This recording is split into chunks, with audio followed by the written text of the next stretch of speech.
Hi everyone. ఈ కాలంలో అందరూ హెల్తీ ఫుడ్స్ని ప్రిఫర్ చేయడం స్టార్ట్ చేశారు. ఇంతకుముందు రాగి ముద్ద అనేది ఒక రాయలసీమలో మాత్రమే ఫేమస్ ఉండేది. కానీ ఇప్పుడు దాన్ని అందరూ తినడానికి ఇష్టపడుతున్నారు. సో అన్ని ప్లేసెస్లో చేసుకుంటూ ఉన్నారు. ఇప్పుడు నేను అదే రాగి ముద్ద రెసిపీని ఇంట్లోనే మనం ఈజీగా ఎలా చేసుకోవాలో చూపిస్తాను, చూసేయండి. ముందుగా అన్నంని ఉడికించుకొని పెట్టుకోవాలి. అలా ఉడికిన అన్నంలో మనము ఎక్కువ క్వాంటిటీలో వాటర్ పోసుకోవాలి. ఇప్పుడు అందులో టేస్ట్ కోసం సరిపడా ఉప్పుని వేసుకోవాలి. ఈ రాగి ముద్దకి ఫ్రెష్గా వండుకున్న అన్నమే వాడుతున్నాను. మిగిలిన అన్నంతో చేస్తే టేస్ట్ అంత బాగుండదు. ఇప్పుడు మనం ఒక బౌల్ తీసుకొని అందులో మనకి కావాల్సిన క్వాంటిటీలో రాగి పిండిని వేసుకొని మనం కొన్ని వాటర్ పోసుకొని కలుపుకోవాలి. ఇందులో రాగి పిండి అనేది ముద్దలు లేకుండా బాగా కలుపుకోవాలి. కొన్ని వాటర్ వేసుకుంటూ కలుపుకుంటే మనకి ముద్దలు అనేది ఫామ్ అవ్వవు. చూసారుగా, ఈ కన్సిస్టెన్సీలో మనము రాగి పిండిని కలిపి పెట్టుకోవాలి. మనం ముందుగా వాటర్ పోసి పెట్టుకున్న అన్నంని స్టవ్ ఆన్ చేసుకొని బాగా స్మాష్ చేసుకోవాలి. నేను ఇక్కడ స్మాషర్తో స్మాష్ చేశాను. అన్నం అనేది ఎంత మెత్తగా అవుతే మనకి రాగి ముద్ద అనేది అంత మెత్తగా టేస్టీగా వస్తుంది.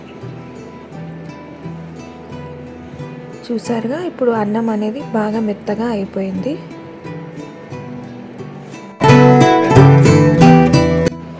కావాలి అనుకుంటే మనం మధ్యలో కొన్ని వాటర్ కూడా యాడ్ చేసుకోవచ్చు.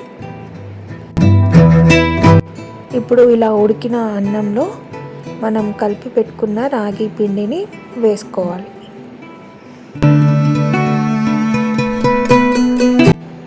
అన్నము మరియు రాగి పిండి రెండు బాగా కలిసేలా కలుపుకోవాలి.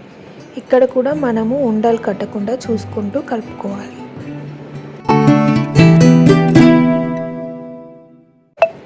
ఈ మొత్తం రాగి ముద్ద చేసే ప్రాసెస్లో కాంప్లెక్స్ అంటే చాలా కష్టమైన పార్ట్ అంటే ఇదే అన్నమాట.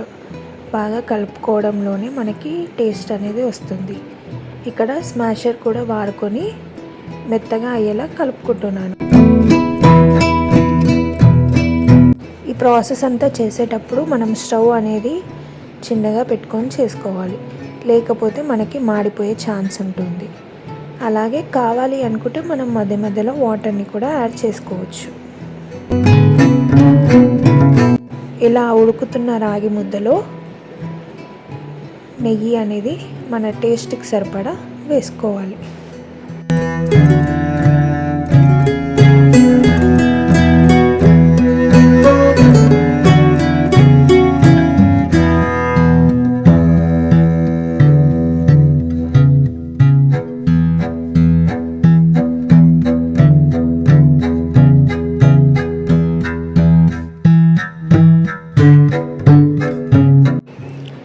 ఇలా బాగా మెత్తగా అయిపోయిన రాగి ముద్దని మనము కావాలనుకుంటే ఒక బౌల్ సహాయంతో బాల్స్ లాగా చేసుకొని తినేయచ్చు.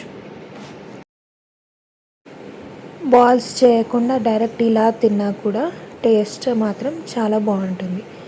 దీనికి కాంబినేషన్లో పప్పు, కొత్తగా పెట్టుకున్న ఆవకాయ అయితే అద్దిరిపోతుంది. Thank you.